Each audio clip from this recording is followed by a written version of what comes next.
Hello, welcome to Inspire on AGTV with me, Abraham Asare. Today we have one I call, and of course he is a senior journalist in the Inky fraternity. He's been a journalist for many years. I think that he's about retiring and currently with the multimedia group. Asare Ohene, as we call him, is our guest on Inspire. Asare, welcome to Inspire on AGTV. Thank you. But AC, what does AC mean? AC is normally referred to air conditioning. Yeah, but even if you allow me a little latitude first, Yeah. God has been good. Oh, So may God's name be praised. Amen. Let me also thank and greet your, how many? I think 3,800 pastors, 6,000 church branches, 600,000 church members of the Assemblies of God, Ghana. I am not a member, but I'm invited to be a member. I'm a very close admirer. Asare Ohene, the A stands for Amoadu, capital Amoadu. The middle name is a borrowed European Christian name, Christian. Okay, oh wow. And then Ohene, Ohene. So Amoadu Christian Ohene. Wow. Right. I see. So, where were you born and where did you get why Ohene? And tell me the background of Two mountain areas. Okay. My father was from Ekwapmekropong, on top of the mountain, eastern region. Right. My mother was from Kwawunkwetia, eastern region. Also means that they are no more. Oh, we dispatched them to the Almighty long ago. You are an orphan. Yes, a very proud orphan. Just like me. Yeah. I think I senior member of the. Yeah. Dad went 1990, Mom went 2006. Okay, so maybe I'm senior to you. My dad went 75.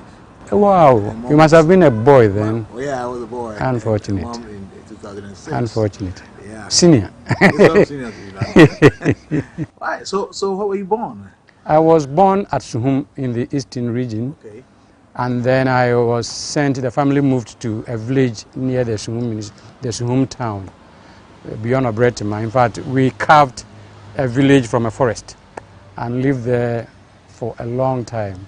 In fact, two of us, my big brother and myself, the old lady and my mother, we lived there till we finished university and all that. But the whole thing started at Suhum in the eastern region. That was a village actually, where Suhum, not Suhum Township. Yeah. A village. Yes, at the time I was born, I didn't even notice when we relocated to the forest area. Okay. But my big brother saw it. My mother and my father, of course, saw it. But I grew up from a village near Obretima and Densusu.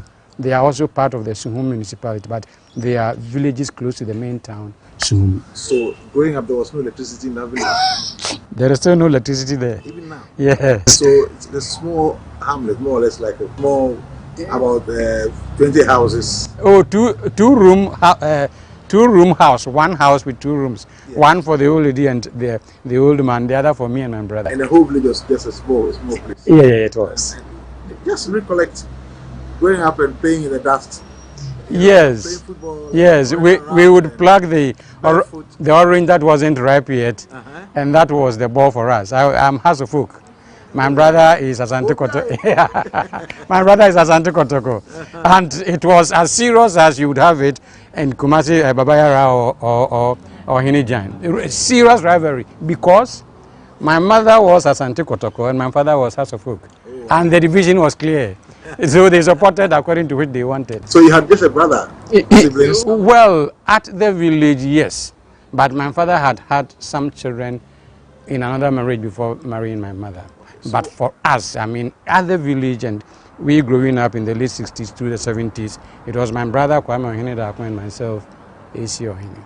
That's in the Ghanaian village, once you're born, it feels that farming was a very common venture at the time. Sure. So you used to go to the farm. A lot of it. You loved to do that? I did. I still do. You had the strength to hold the cutlass. Yes. In fact, when 3.5 years or so, I wanted to read. My father, even though a hard worker himself, thought that no, he is too premature.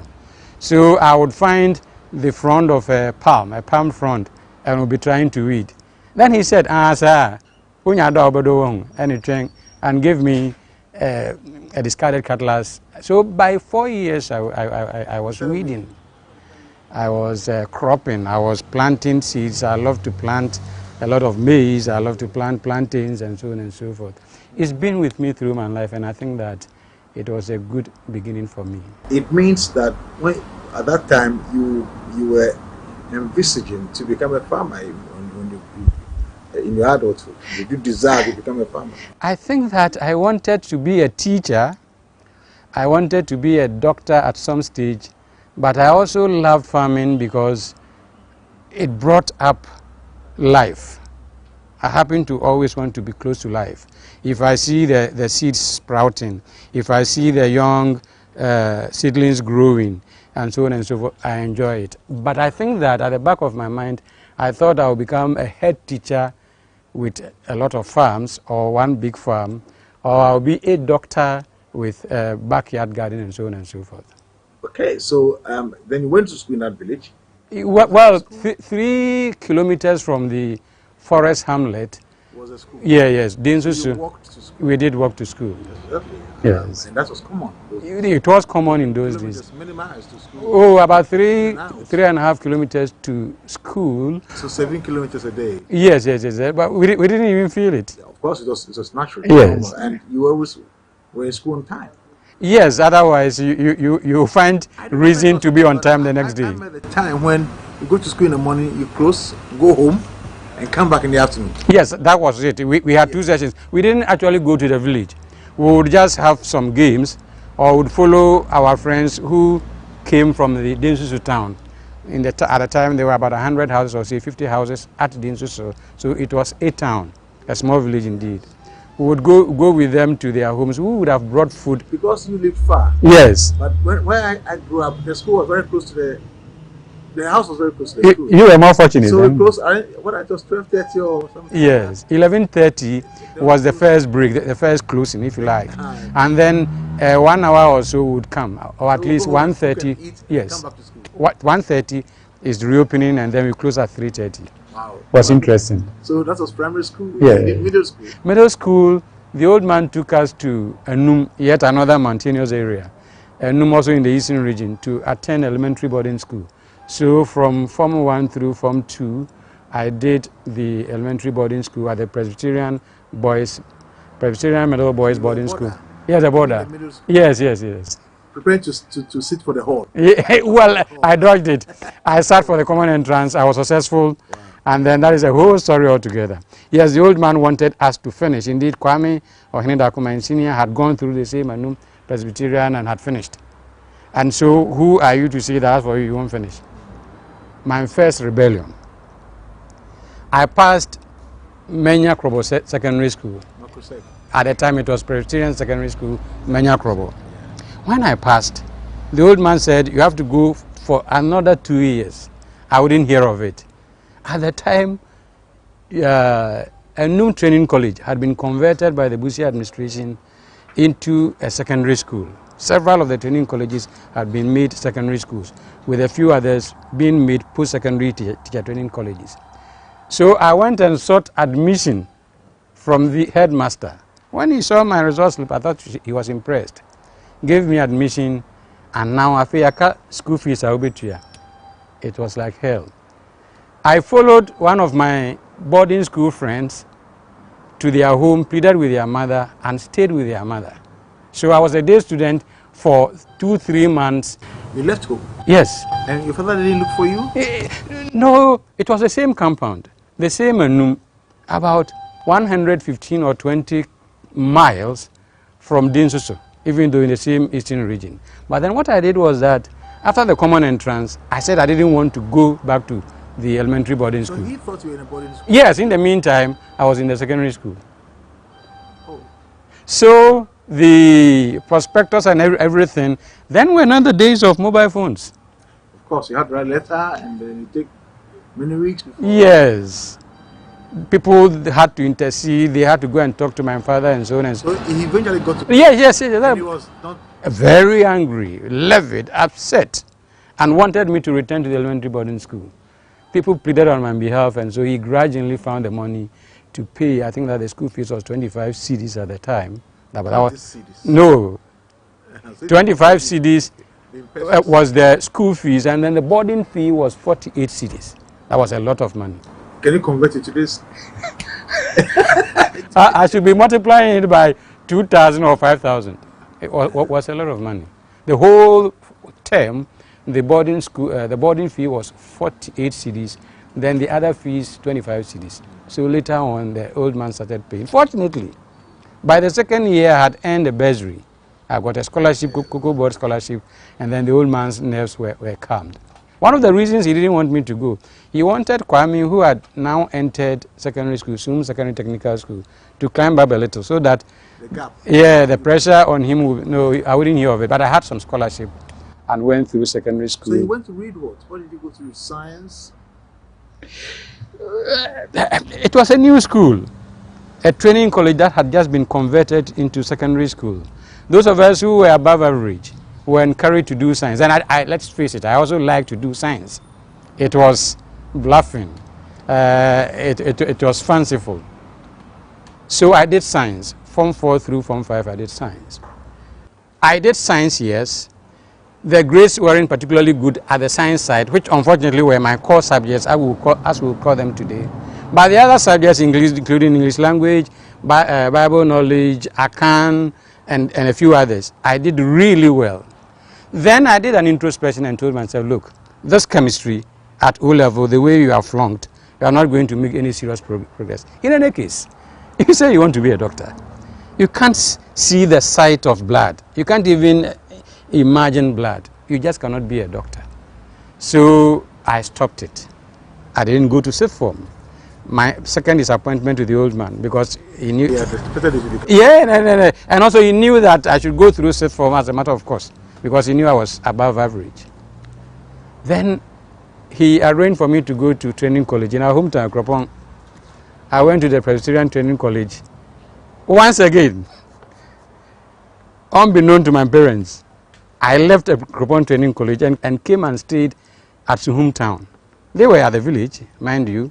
And then I came and stayed with my friends at Suhum.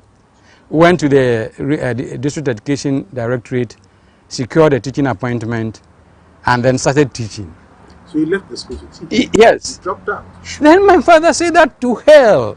You say you don't want to be a teacher, even though all your kid time you are hoping to become a teacher. You have gone to a training college. You've left that college. You've come home and you are doing teaching. What I didn't tell him was that I was writing the advanced level papers, A-level papers. And I had switched from science. And I wanted to do humanities. And I had enrolled with the Rapid Resource College. These days I hardly ever hear RRC. I had enrolled with the RRC, and I was teaching to earn a few pesos to be able to pay. In those days, I think that it was 2 cedis, 15 pesos to the dollar or to the pound. The gap wasn't really big. Later on, they once again accepted me as their son, and then I did A-level. One day, while we were still sitting as young people that had finished secondary school and were conversing, a peer of mine, Charles Christadade, he later on became a diplomat and so on and so forth, said that, look, Kwame, I think that, I'm also Kwame, I think that you can do journalism. When we talk, the way you argue your case and stuff like that, and a certain passion I see in you, why don't you go and enroll at GIG? I didn't even know where GIG was. Poor village boy. So I came to Accra, found my way to the Osu area, got prospectus, what would take for you to come and write the exam, not prospectus really. I registered, and then the examination came. I wrote, fortunately I passed, and the interview is a different story altogether. Yes, here I am, a poor country boy. I had come to town, I had passed the exam, yes, and I was to face an interview. I had stolen my big brother's shirt. You stole it? Yes, I took it. Your big brother, you took it? No, I stole it. He wouldn't have given it to me.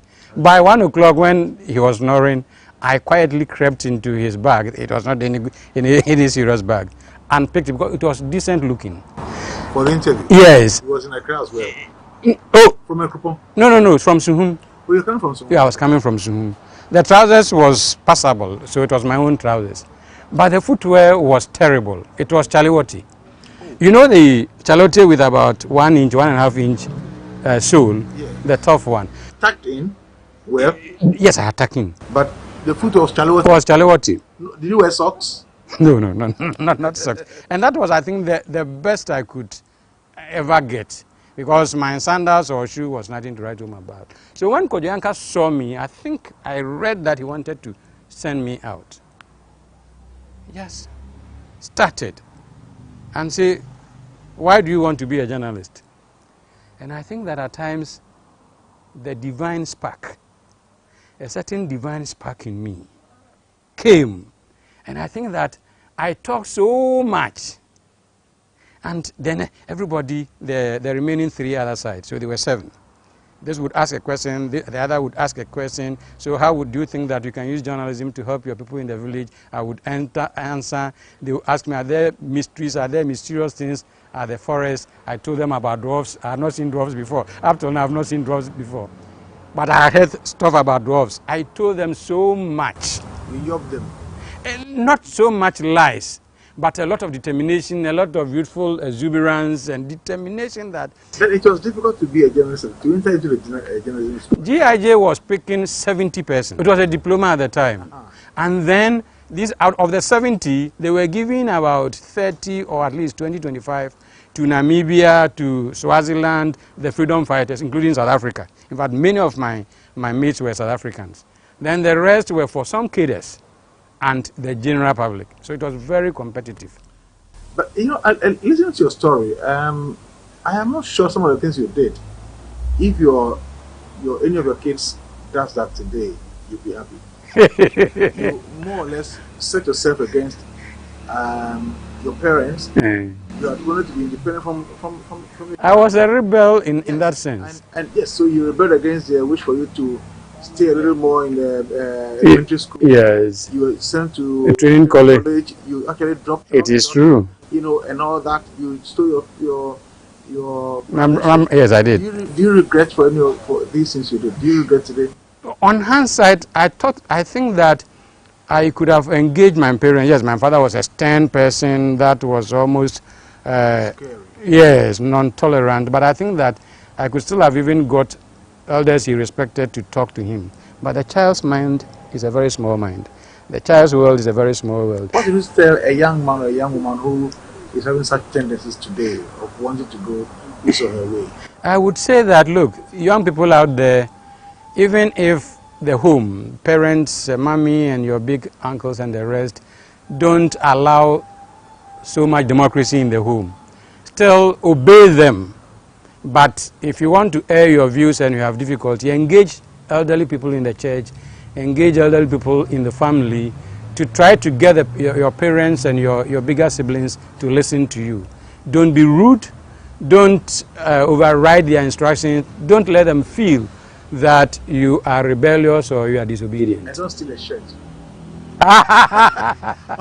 We'll be back after this break. This is Inspire on AJTV.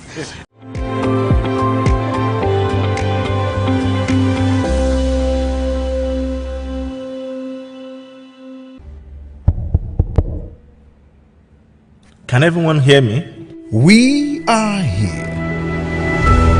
Sometimes in life, we find ourselves in a dark place. For the weak and broken-hearted. So you have more than one story? No, I don't. You have multiple stories? Objection, my lord. That is why the Bible says that the wages of sin is death, but the free gift of God is eternal life in Christ Jesus.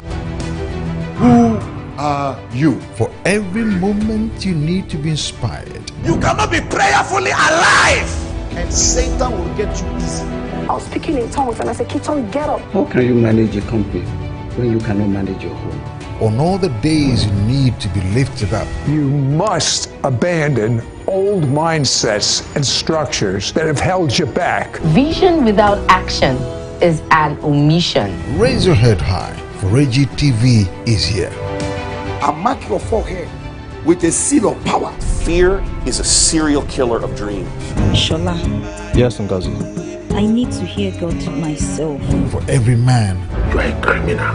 Does it look like a criminal to you? Woman and child. And you know nothing about my husband. You know nothing about my father. Greetings, my relatives. Today, I want to tell you a story to give hope for every race everywhere, because we are here. AGTV is here.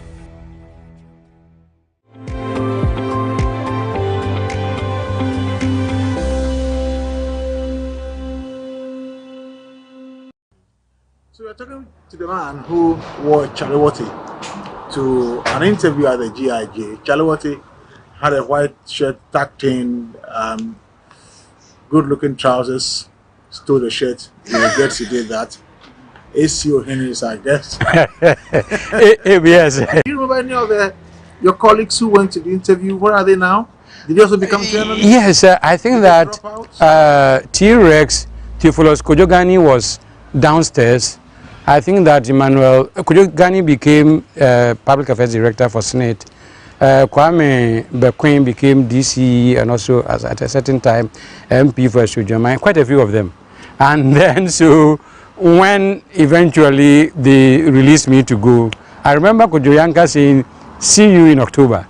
Come and see my head." I was so sure that I'll come to this. So when I descended, T-Rex and the rest were saying, "Are you this villager man? Why you go keep long there like that?"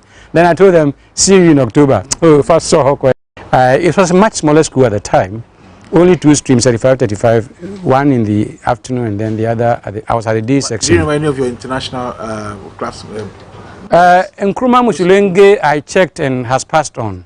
From which country? Nkrumah Mushulenge was in South Africa. South Africa? Yes. Named Nkrumah. Yeah. He took Nkrumah upon himself. His other name was Mushulenge. Some other one rose to become Minister of, I think, Information in Namibia. I can't get the name. Ngube. It's difficult to pronounce. Wow. You know, quite a few of them. We were very good friends.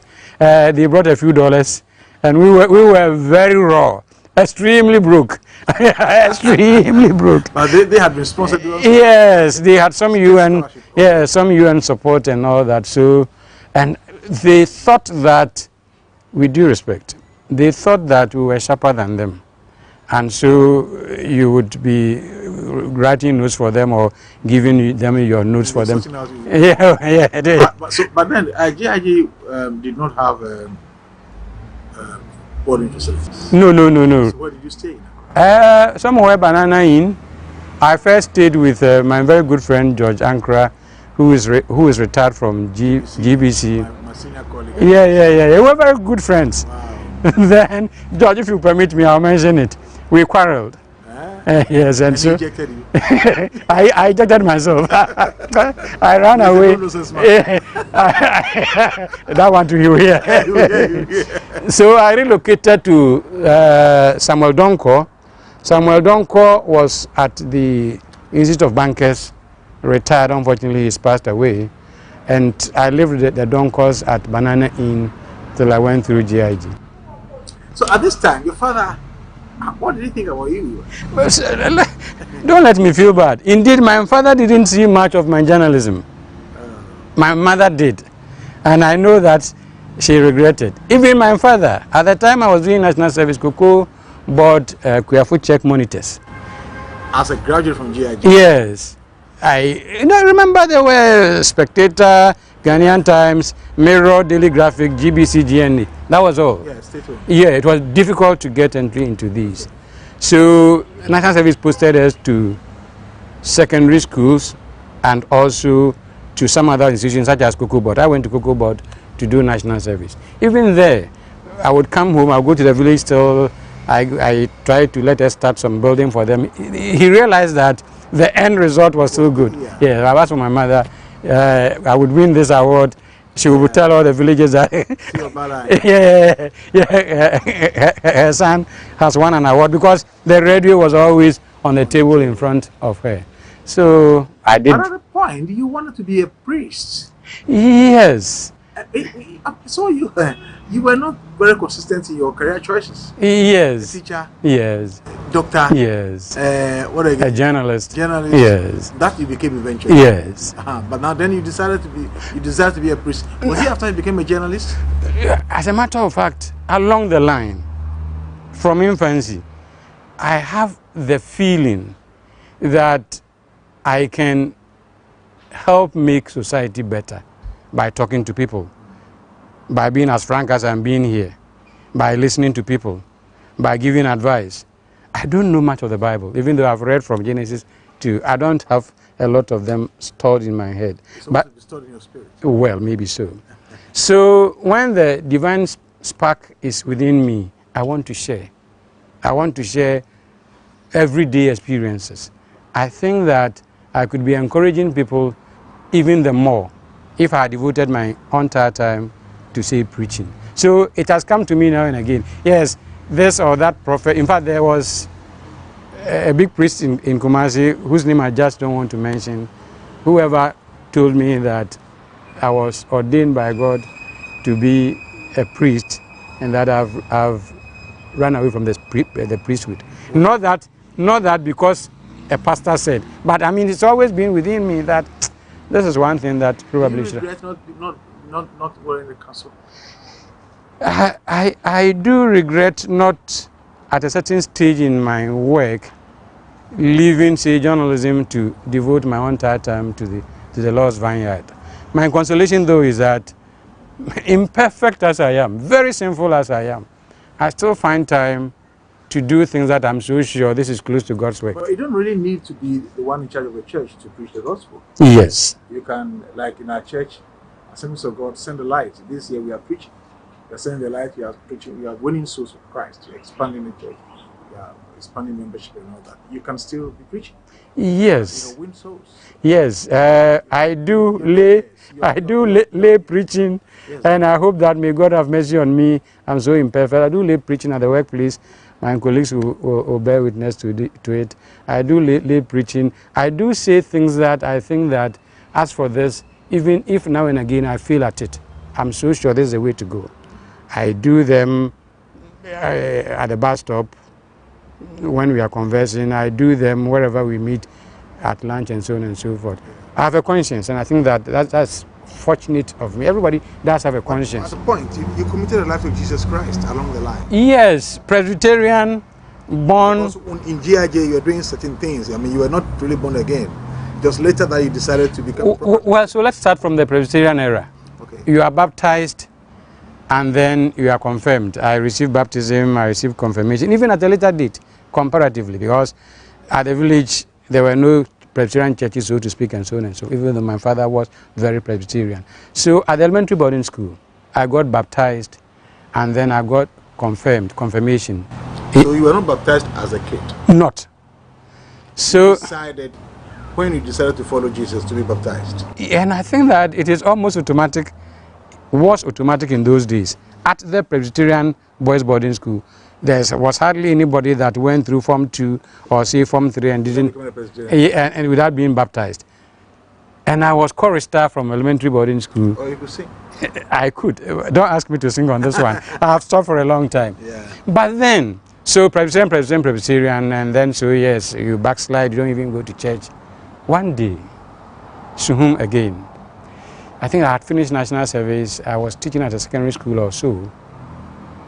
Then somebody that I had lived with in a house, a next door neighbor, I had left the house, and then I met him in the street on Sunday, once again in Charlotte.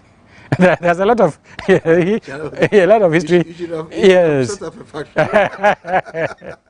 So Agayaba, a northerner, Agayaba said, "Ohene, does it cost me, Nana? Where are you going?" I said, "I'm going home." I said, "Oh, today is Sunday. Won't you go to church?" And I said, "No, that is not my mind now. I'm going home." He literally dragged me to the church. International Central Gospel Church. Wow. Yeah, so within 3 weeks I was an interpreter. In the local church? Yes, in the local church room and all that. When I went to Kufuridu, I also worked at Kufuridu for pretty 6-7 years. I was attending church quite a bit. I came to Accra here. When I don't do Central Gospel, currently, when I don't do, when you don't, I go back to my Presbyterian, even though I've been baptized. So which branch do you belong to now? Which is the church now that you say, this is my church where I go to? Accra here, the Dansoman branch occasionally because too often I go back to Sum because I have farms and others there. So you're more or less you live in Sum in Accra. I live in Sum 6.5 days at times, but oftentimes Saturday night through Sunday up till the evening I'm at Sum, and the Sum church is available. So you're a journalist and a farmer? Seriously. What are you farming? Quite a bit of cocoa. I do woodlot. I do. How many acres of cocoa do you have? I think they're 10, 11. Is that a bit? 10 acres of cocoa is not small. It is. Compared to others? The average will be a little smaller than that. Okay. But I think that our farm hosts are a little too small. And the ministry and government should be looking at those things. That's a different conversation altogether. I do woodlot. I do the likes of nutmeg, cinnamon, huintia, prekese, star fruits, and so on and so forth. A little beyond the ornamental side. Some I give to friends, some I try to sell if there's a market. Should be a for wealthy it. man. Wealthy man? Yes. No. Why not? Journalism doesn't pay that much. Would you ask any opportunity to become a journalist? Almost all of them are. Oh, space. It is a calling. Ah. It is a calling. Erama is in publishing, Ghana Publishing Company. Moses works at Multimedia as the parliamentary correspondent for all the Adon brands. Yes, my. That's your son. Yes, my son. What's his Ohene Amponsan. Amponsan. Yes. Okay. He's my second boy. It looks like I know him. Okay. You must know him. He's been around. He even worked at Peace for some time before relocating to. Oh yeah, So, farming doesn't pay. It doesn't make you a poor man. If you are serious at it, what you should get to take care of the home, to take the kids through school and all that, and it's a peaceful thing. Is it farming doesn't pay? It doesn't pay as big as some of the things that happen in the in the capitals. You can pay the school fees. It can pay your school fees well. Pay, yeah, it does pay. Well, that is why we were able to. So farming a little, journalism since 1994 up to this time.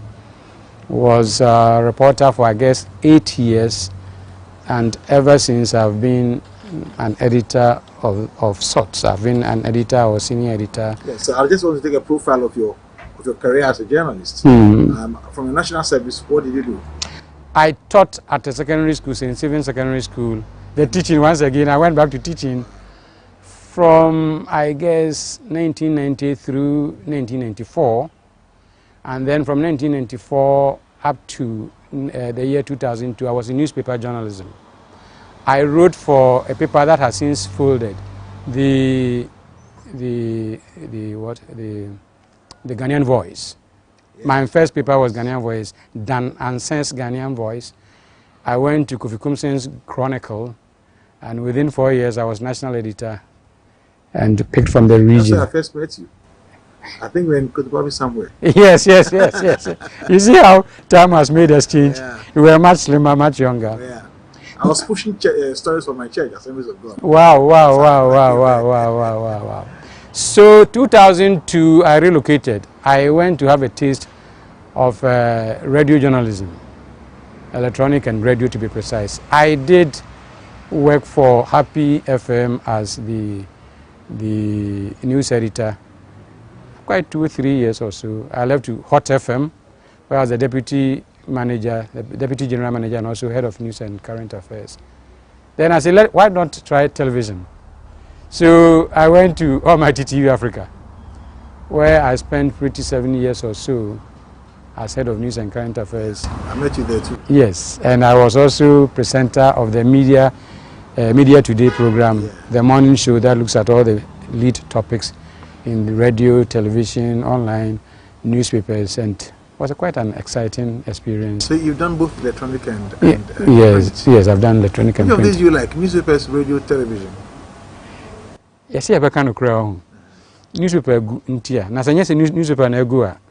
If you're a newspaper man, it's serious business. You have space. You know how to write. Yes, you have space to do serious work. It is not to cast aspersion on. But truth be told, had it not been because newspaper is almost collapsed, newspaper journalism is what really engages you. Next one is? Maybe television. Ah. Yes. And radio is last? Radio is first for me. Well, I can understand you. Radio is also far-reaching. I can understand the reasons. Impressive, and I like you are behind the scene. Yes, your voice is out there. No, I understand. It is not to say that one is bad and the other is good, but if you want to seriously grade them, for me, I would even surprisingly go for newspaper, television, radio, online. Well, if newspaper was that strong, it wouldn't have collapsed by now. Well, there is nothing permanent in the world. Really. There is nothing permanent in the world. Really, some people may even argue that newspaper is online now. So it is just metamorphosed into something, you know. Wow. And we spoke about the children, but who is that woman behind the success of Chief Inspector Margaret Asare. Chief Inspector? Retired. Married a Kuti woman. Yes, I married a Kuti woman who retired a few years ago, and she's taking it easy. So she's home? Yeah, in the countryside. You don't want to retire? Well, I'm on a small contract that... So you actually retired? Yeah. Well, I'm 60. Yeah, 60. Yeah, so I am taking a little contract with the multimedia.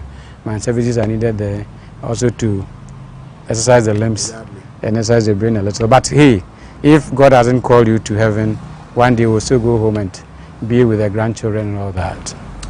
All right. But any grandchild yet? Quite a few. Oh, yeah. You see, the two boys in front have given me, put together, I have 6 or so grandchildren. Oh. The 2 girls are very soon going to give me. So yeah, I have 5 with the 2 girls in the middle. Yes. And the last one is a boy. Yeah, he just completed university and he's doing some small. You are listening to, or you're watching Inspire on AGTV. We're taking another break, and when we come back, we'll continue the story.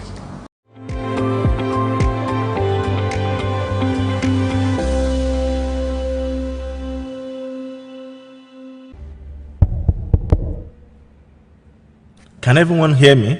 We are here. Sometimes in life, we find ourselves in a dark place. For the weak and broken-hearted. So you have more than one story? No, I don't. You have multiple stories? Objection, my lord. That is why the Bible says that the wages of sin is death, but the free gift of God is eternal life in Christ Jesus.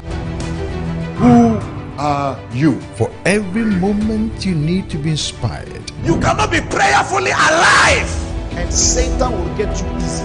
I was speaking in tongues and I said, Kiton, get up. How can you manage a company when you cannot manage your home? On all the days you need to be lifted up. You must abandon old mindsets and structures that have held you back. Vision without action is an omission. Raise your head high, for AGTV is here. I mark your forehead with a seal of power.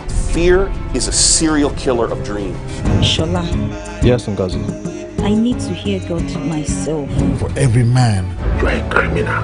Does it look like a criminal too? woman and child. And you know nothing about my husband. You know nothing about my father. Greetings, my relatives. Today, I want to tell you a story. To give hope for every race everywhere. Because we are here. AGTV is here.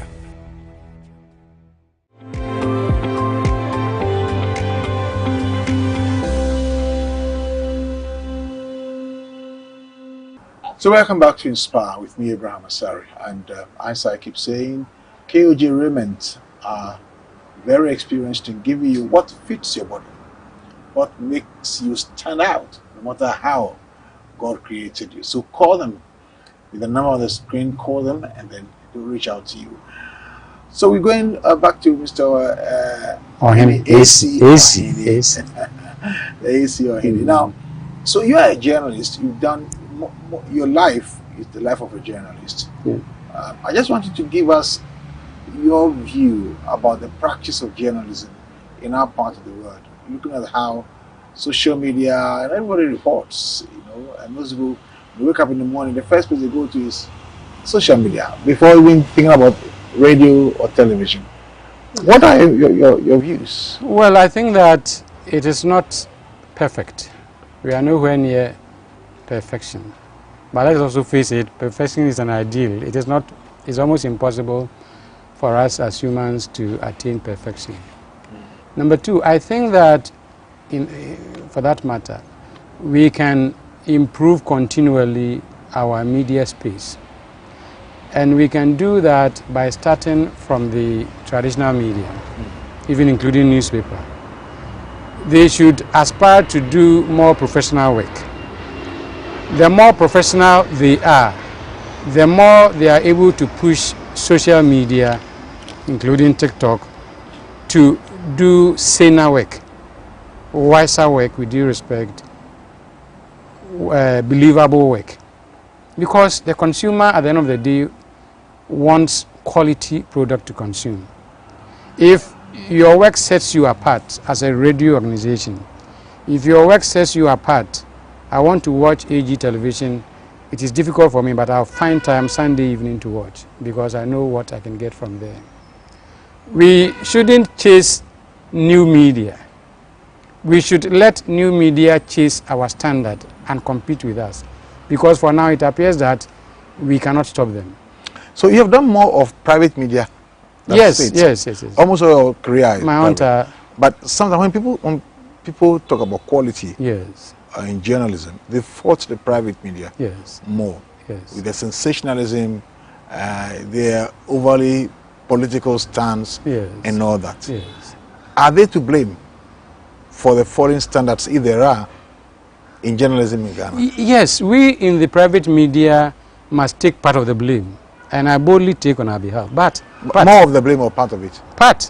As a matter of fact, just flip it, and you realize that at the most covetous award ceremonies, DJ Awards, CIMJ Awards, majority are screwed by private news organizations in this country. The Multimedia Group, Media General, name them, your former place, the Despite Group, GH Media Group, and so on and so forth. Fact of the matter is that you have good private media, almost close to excellent, and you have bad private media. The point is that most of those managing, yes, running, yes, some of these private media houses, yes, were trained by the public-owned media houses. That is a fact. And whereas their driving, motivating factor is profit, they also know that people are evolving. Everybody, virtually everybody, has access to DSTV and what happens elsewhere in this country, particularly in the capital city and the capital regions, the urban areas. They can access other media and see clearly the difference. So we in the private media are forced by competition to continually improve. It is a fact that there are many in the private sector that are not taking up the challenge to improve their lot. But like I've already mentioned quite a few, and let us face it, even if you leave the news organizations and you are looking at the practitioners, some of the best practitioners in this country. What are the problems with public-owned or state-owned media houses? The problem with them is that they don't take competition seriously. Our mother GTV, our mother Ghana Broadcasting Corporation, the radio stations across this country. There was a time in this country, and that has since passed, that the infrastructure that GBC had was more than all the radio and television stations in the private sector put together. And yet if you look at the Ipsos and the others, the service they do, GTV does well if it gets something like 3%, 5%. Complacency. The taxpayers' money will be used to pay them. I'm not trying to slight anybody there, but I think that leadership of the state, because after all it is our taxpayers' money, it is our money, should be sensitive to competition. They should maintain their positive items, their positive quality. So it is said that, yes, they are public service, and so in that space there's no competition. There should be competition. In the same public service, you should be doing things that really make you competitive. If you are covering, say, elections, you should make sure that you really are doing what the ethics tell you. Not only refraining from profanity, but ensuring that you are giving space proportionately to everybody. You are raising the issues. You are not shying away from the conflicts and so on and so forth. You are being decent, but at the same time representative of what is happening on the ground. GBC and I dare say the state media lack in this, and it's the reason the consumer, the average consumer, tends to look for what he or she wants at the private side. So in this practice that you have engaged yourself in all your life, or most of your lifetime, are there challenges that, can you talk about challenges? Why not? Do you have regrets? Oh, challenges. Too many to recount, but inadequate. Sometimes in the private, one of the things that I just want to draw your attention to, private media, sometimes salary will not come. Yes. And some of my colleagues knew that we had to be ingenious. At times we had to go and find a little cocoa money to come and share among ourselves. And solid money too? Well, when the solid is decent, that is my rule, and I don't mind saying it on camera. Number one, the class A is I don't take it at all. That's the class one. Okay. That is the ideal. If you've gone to do a work at a place and people say that get this to buy food and you didn't solicit for it, you didn't play tricks for it, you didn't say, maybe we can, but if there's trouble, we'll hold you responsible. Yeah. But yes, there are times inadequate funding from the proprietors, at times bullying from people about whom adverse publications have been done since Adam. At times you realize that the proprietor has gone to take a certain political interest and they want to drive you towards those ends. Yeah. All these things are big frustrations. But what drives us is the ultimate goal that, look, I am communicating to a society, I'm communicating to consumers, and they derive benefit. Yes, I also get my pittances as salaries, even if they delay, but the bigger goal is that I'm influencing society. I'm doing this for God and country. I'm doing this, yes, for myself, because I don't go on an empty stomach. My family must be fed. But the bigger picture is that it is beneficial to society. So now you are retired. Are you fulfilled? I am more than fulfilled. In that? In that I have done journalism that has impacted schools, such as the Cropon School for the Blind. I've done journalism that has stopped practices that were otherwise, or at least abated practices that were otherwise very terrifying. For instance, one of the awards that took me to the UK had been that some people were sinking their sick apprentices with weights, stone. They would just tie a stone around the body of a sick child and then drop them in the Volta or the Afram Lake, dead. Then their body will rot. As if they were born with deformities. No. The fishers there, not all of them, but some of the fishers there would come to the Winneba area here and come and convince parents, the coastal area. Why the coastal area? Because these are families that have fishing backgrounds. Okay. So they will come for boys that are 5 years, 7 years, 8 years and tell them that they should apprentice us. We are going to do fishing on yet another water body, the Afram Lake, the Volta Lake. They give their mothers pieces of cloth, they give their fathers maybe 10,000, 5,000 and so on and so forth. Their parents wouldn't even follow them to see where their children were being sent. Yes, they were used for the work. But when a child, for instance, was ill, repeatedly ill, and they thought the child would die, in some of the instances, they would tie a stone to the body and then drop into the lake. I did a story on this one. And I think that among the organizations that immediately jumped there was Médecins Sans Frontières, Doctors Without Borders, France. A lot of work was done. UNICEF and so on and so forth. And it was confirmed? It was confirmed beyond doubt. People were reprimanded, and you know, the international organizations, they also find ways of helping the local people how to train your young ones and so on and so forth. And there was a lot of, what word is used? Sensitization and also admonition at the lakeside. Your child must go to school. You shouldn't apprentice your child to anybody, even if you know where they are sending them. Your child must go to school. Such things.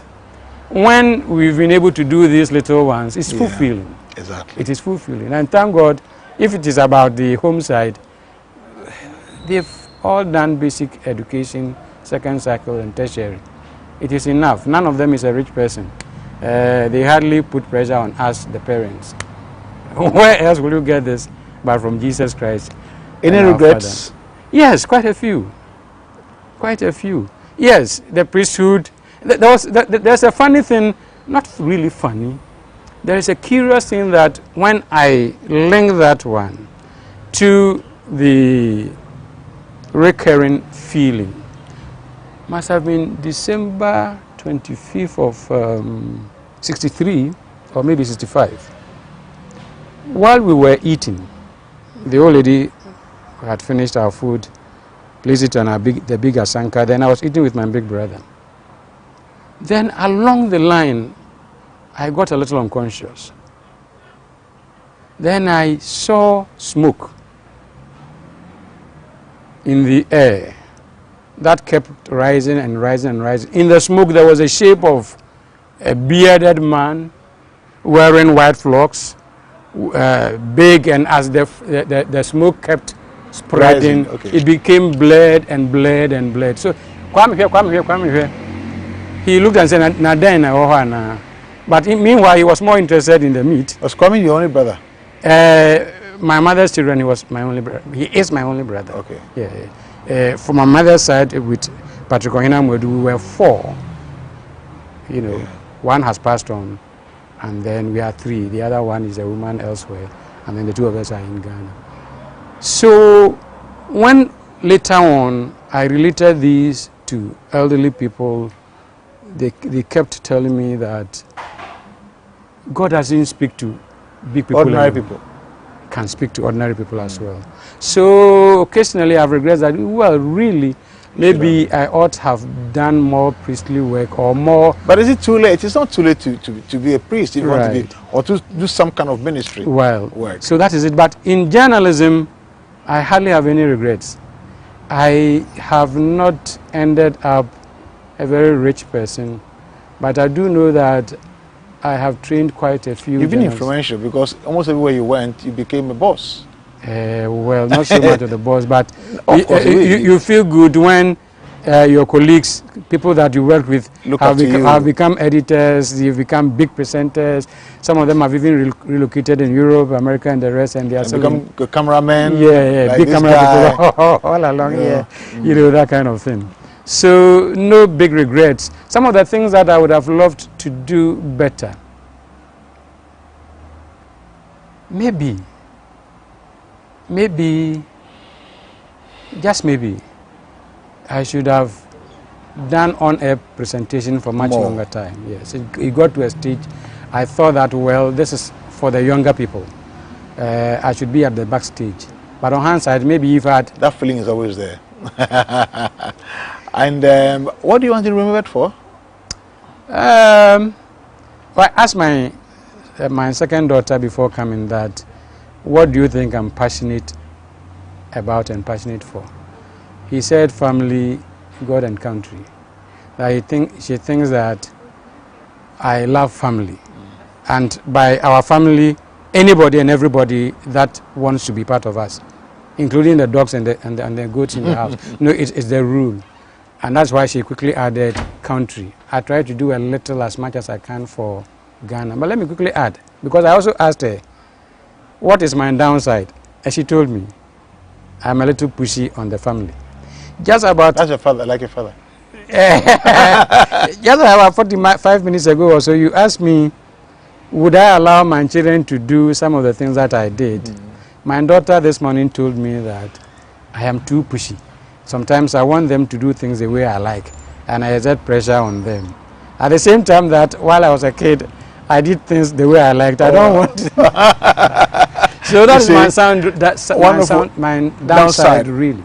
That is my downside, and I think that if I could relocate into my childhood and come this way, I would be more tolerant to my children and my extended children. You can start that today.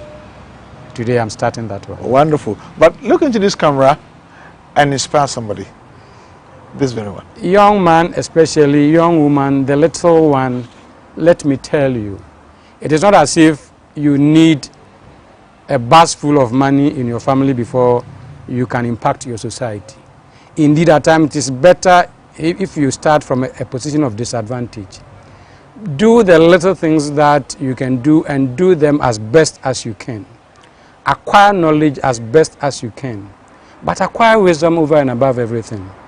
The wisdom is the application of the knowledge, even at this stage. Read a lot, because there is knowledge and even wisdom in all the things that you can get on the computer. Yes, use a computer because it is your era equipment, but you use the computer in ways that will help you. Acquire knowledge, acquire the knowledge of God. Acquire the knowledge of God, and use wisdom above everything. Honor your father and mother, for that is the only commandment that comes with a promise, so that your days on this earth shall be multiplied and you enjoy it to the very fullest. God be with us. Amen. And that's how we end Inspired today with me, Abraham Asare. We'll be back again next week with another exciting and inspiring edition. Thank you for watching. Thank you for staying with AGTV. God bless you. Mr. Ohene, thank you for coming. We are much grateful. Bless you. I'll visit one of these days. Sure, please do. Please on a Sunday, I'll join the congregation. Wow, wonderful. And then we fellowship together. That would be great. Seriously, between Central Gospel and AG, no much difference. No much difference. Exactly. Thank you. Thank you.